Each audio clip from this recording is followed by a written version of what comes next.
Bom dia, boa tarde, boa noite. Bem-vindos a mais um podcast Além das Estrelas, produzido pelo Grupo de Astronomia do IBIUSI de São José do Rio Preto. E esse daqui é um episódio muito especial, que para começar nós vamos falar do grande rei do nosso sistema solar, o Sol. E também será o último episódio da nossa série. E nesse episódio tão especial eu tenho alguns convidados especiais também, que é a Ana Laura, Oi, gente. o Gabriel E aí, pessoal? e a Lorraine. Olá, galeras.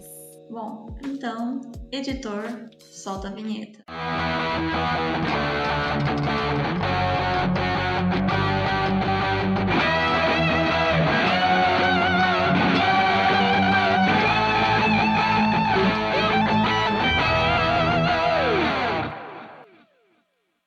Para começar o episódio de hoje, eu quero fazer uma pergunta para os meus amigos aqui. Vocês conseguem me definir o que é o Sol? Uma grande esfera de hidrogênio e hélio? Não, é uma estrela. Ok. Não, também. Também. Mas exatamente, o Sol é uma estrela, mas não só qualquer estrela, é uma anã amarela, o que significa que ele está aproximadamente na metade da sua vida. Porque todos nós sabemos que o Sol, como estrela, nasce, envelhece e finalmente morre, sendo numa supernova ou em uma anã qualquer. Falando um pouquinho sobre a composição dele, o Gabriel já deu um spoiler aqui. Ele é feito de hélio e hidrogênio. Não deixa de ser uma bola gigantesca de hélio e hidrogênio no centro do nosso sistema solar, que fica mais ou menos a 150 milhões de quilômetros da Terra. E mesmo assim, nessa distância toda, a luz só vai demorar uns 8 minutos para atingir nosso planeta. E uma coisa muito legal sobre o Sol é que a gente olha para ele e vê ele meio estático, assim, no Sol, no céu. Só que ele é um corpo extremamente dinâmico, tanto que pode não parecer, mas ele tem até mesmo fases, que são definidas de 11 em 11 anos. Ah, mas também é legal a gente saber o porquê que ele se chama Sol, né, Lara? Olha, você me pegou, eu não sei por que o Sol chama Sol. Então, o Sol já foi chamado por muitos nomes. A palavra latina Sol, que é o principal, como a gente chama, ele é um adjetivo relacionado ao solar Hélios, e o deus do Sol na mitologia Hélios é o deus do Sol na mitologia grega antiga. Ele também empresta o seu nome para vários termos relacionados a essa grande bola flamejante, como a heliosfera e a heliosmologia, que é a ciência que estuda a superfície do Sol. Muito legal. Você falando agora da mitologia grega, eu me lembrei que o Sol ele é uma das divindades que era reverenciada no Egito também. Eu acho que até por ter esse todo poder em volta dele, é por causa do Sol, da energia, da radiação solar, que existe a vida na Terra. Então faz muito sentido ele ser batizado depois de deuses, por assim dizer. Bem, por curiosidade, também é uma nota musical. Nossa, realmente é uma nota musical. O importante é que o Sol tá no nosso dia a dia, né? Lara, você estava falando que o Sol é uma fonte de vida, e é legal destacar que, tipo assim, no Sol em si não existe vida, mas a vida na Terra não seria possível sem o Sol. Já como você disse, ele é uma estrela dinâmica, que a energia dele é muito importante para a vitalidade na Terra. Sim, e nem tem como ele ter vida nele mesmo, até porque as temperaturas dele vão variar de mais ou menos 5.500 graus Celsius a 2 milhões de graus Celsius. A gente tem que pensar que no núcleo do Sol ocorre a fusão nuclear, não é mesmo? Então realmente não tem como nenhum tipo de vida se desenvolver lá dentro. A ciência que estuda isso, a questão da vida no Sol e a influência da vida do Sol na Terra, é a heliofísica. Muito legal. Lorraine, você ia falar alguma coisa sobre a fusão nuclear, não é? Isso. A gente ouve falar muito de fusão nuclear, né? Mas muita gente não sabe o que significa isso, né? O Sol, ele consiste em hidrogênio, na maior parte, e esse hidrogênio, esses átomos, eles se fundem para formar o hélio, que é um elemento mais pesado. Isso é a fusão. São dois átomos do mesmo elemento que se unem e se transformam num elemento mais pesado. E é essa fusão, essa transformação do hidrogênio em hélio que acaba causando o brilho luminoso dele. Isso, porque ela libera energia, né? Na hora da fusão, ela libera energia em forma de luz e calor. Sim, sim. E eu tava lendo uma coisa muito interessante sobre o Sol, que ele tem uma estrutura, como você falou, de hidrogênio e hélio, né? Mas ele tem várias regiões. E que, como eu falei, a região mais interna é o núcleo, onde acontece essa fusão nuclear, né? Que vai ter mais ou menos 15 milhões de graus Celsius, que é pouca coisa. E o legal dessa parte é que ela leva alguns anos para usar o hélio sair do núcleo e passar para as próximas regiões. Que, ó, se eu não me engano, as regiões do Sol, ela vai incluir o núcleo, a região radioativa e a região de convecção. Então, para o átomo ele sair desta região do núcleo para a região radioativa, ele vai demorar 170 mil anos. Bem rápido, né? Pouca Super coisa. Estalou o dedo e já aconteceu. Também tem as outras 3 camadas, né? Tem a fotosfera, que é a fotosfera que a gente enxerga, a cromosfera e a coroa. Isso, perfeito. É que eu tô falando das camadas. Essa parte da fotosfera, cromosfera e da corona, elas vão compor algo mais semelhante a uma atmosfera. Essa que a Lara tá falando é a parte interior e essa daí é a parte superior, né, Lara?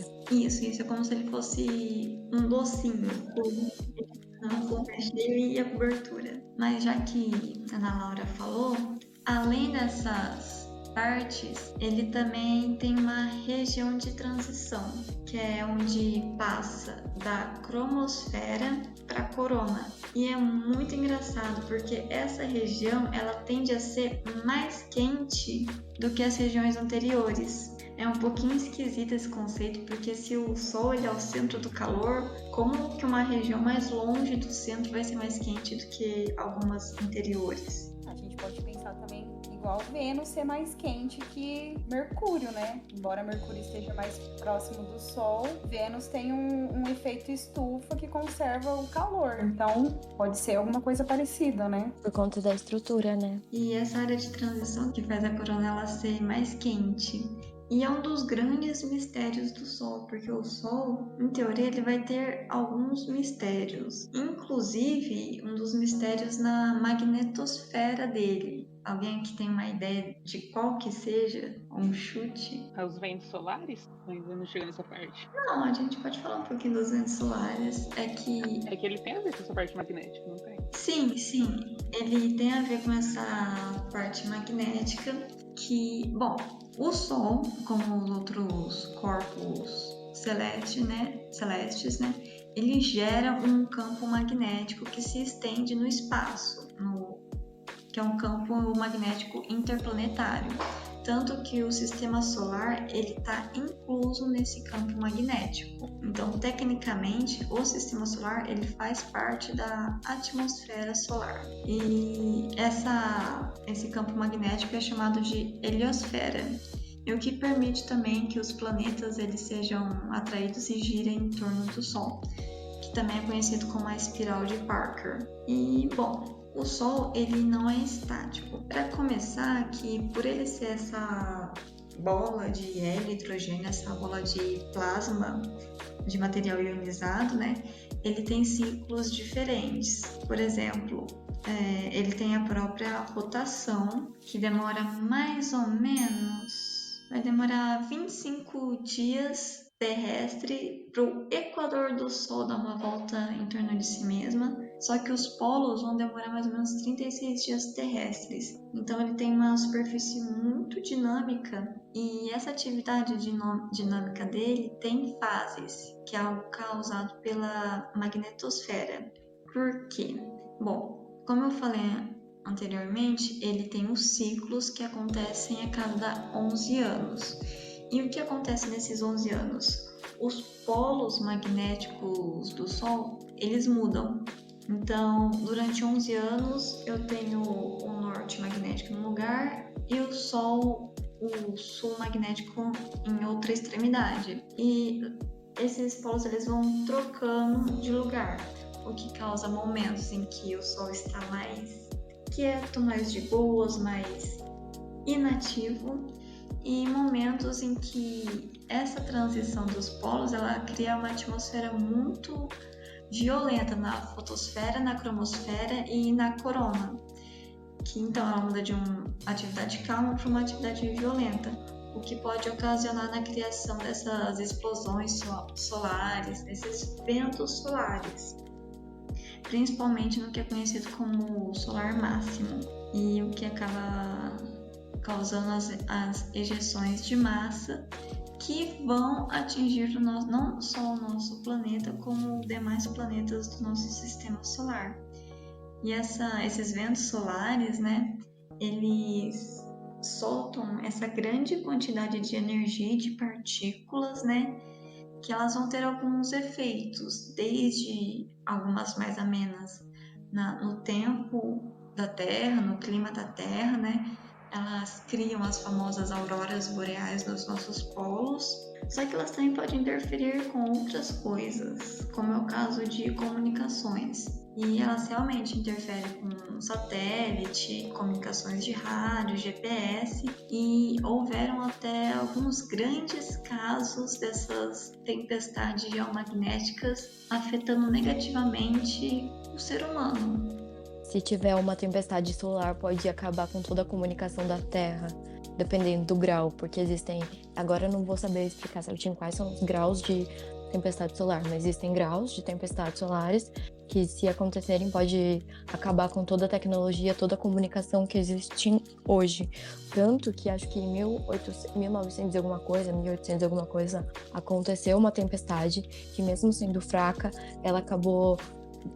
não permitindo a conexão a comunicação entre alguns satélites, algumas operadoras de telefone na Terra, mas isso foi bem antes do avanço da tecnologia atual. Não, realmente ela pode ter diferentes graus, né? Porque ela vai depender muito da explosão que acontece, na injeção de massa que acontece na corona. E o caso que você mencionou, se eu não me engano, ele foi um caso que aconteceu em 13 de março de 1989, em que essa tempestade geomagnética, né, ela desativou as transmissões de energia elétrica do Quebec e também do Canadá no caso, né, deixou mais de 100 milhões de pessoas completamente na escuridão. E também ela causou o derretimento de transformadores de energia em Nova Jersey. E também nós tivemos outros casos mais amenos, como por exemplo em 2005, que ele balançou um pouquinho as comunicações de satélite com o chão, mas durou pouco tempo e isso está sendo resolvido. E como vocês podem perceber, essas, como eu mencionei, por exemplo, Quebec, que foi a mais impactada, ela já está mais próxima dos polos, tanto por essa vulnerabilidade causada pela inclinação do eixo da Terra. Era isso que você queria falar sobre, que você queria saber sobre os ventos solares, Gabriel? Ou você quer adicionar mais alguma coisinha também? Eu acho que é isso. Que pode afetar bastante, mesmo que a gente não veja, que seja difícil, o Sol, qualquer hora que ele quiser, ele pode acabar afetando nossa vida de um jeito muito maluco. Sim, sim. E essa coisa, a gente não viveria sem o Sol, né? Não teria nem como a vida ela se estabelecer. Tanto que é a presença do Sol que ela vai determinar a zona de habitabilidade. Que quando se procura vida em outros sistemas solares, né? Porque sabemos que cada estrela tem possivelmente alguns planetas em sua órbita, né? Aliás, o nosso sistema solar com uma estrela única, ele não é muito comum. É mais comum a gente achar sistemas solares com sistemas duplos, com duas estrelas em rotação entre si e com planetas em rotação entre as duas. Então, nós somos um sistema solar um pouquinho raro. E é a posição do Sol, a força, o tipo e o tamanho da radiação que ele libera que define a zona de habitabilidade, porque ela não pode estar nem tão próxima, nem tão longe. Então, isso auxilia a encontrar os planetas que serão estudados para obter possíveis sinais de vida ou possíveis sinais de vida fóssil, no caso. Ou seja, achar planetas que não têm mais vida, mas que poderiam ter tido em algum momento. E com esse pensamento feliz sobre encontrar vida, porque como seres humanos, nós somos muito sozinhos no universo, né? Tem sempre essa sede de ir atrás de outros. Com esse pensamento, eu vou encerrar o nosso último podcast do ano com o Astro Rei e pedir para todos vocês nos seguirem no Instagram, que é @gamate_astronomia, no YouTube e no Spotify, que é Gamate e Astronomia. Muito obrigada por nos acompanhar até aqui e até talvez um possível episódio ainda. Tchau, gente. Muito obrigada. Tchau, gente. Muito obrigada. Acompanhe a gente nas redes sociais. Falou, pessoal. E agora, algumas curiosidades sobre o nosso astro-rei. Então, acho que uma curiosidade seria de como o Sol se formou. Bom, o Sol se formou há mais ou menos há 4,6 bilhões de anos em uma gigantesca nuvem giratória de gás e poeira que veio de uma nebulosa, a qual é chamada de nebulosa solar. Bom, à medida que essa nebulosa entrou em colapso sob a sua própria gravidade, ela girou tão rápido e se achatou num disco onde a maior parte do material foi puxada para o centro e com isso ela formou o nosso Sol. Ou seja, o Sol representa em média 99,8% da massa total do sistema solar. E a grande parte desse material restante foi o que se formou nossos planetas e outros corpos celestes que estão no nosso sistema solar. E como todas as estrelas, o Sol, um dia, ele acabará ficando sem energia. E como já foi dito no podcast, que o Sol está na metade da sua vida, quando ele começar a morrer, ele vai se expandir e virar uma gigante vermelha, qual ele vai se tornar tão grande, mas tão grande que acabará engolindo possivelmente Mercúrio, Vênus e talvez a Terra. Também com isso, os cientistas também preveem que isso vai acontecer em mais ou menos 5 milhões de anos. Então a gente está tranquilo nessa. Como dito durante o podcast sobre a zona habitável, existe uma fórmula para definir a zona habitável. Ela leva em conta a distância da estrela, a luminosidade da estrela, a temperatura da estrela, a constante Stefan Boltzmann e o valor de π. Então, gente, o Sol, ele é tão grande, mas tão grande, que caberia dentro dele mais de 1 milhão de terras. Ele fica aproximadamente 150 milhões de quilômetros da Terra. Porém, no inverno, o Sol, a Terra fica cerca de 5 milhões mais perto dele, o que faz com que os objetos aqui na Terra tenham uma sombra um pouco mais alongada.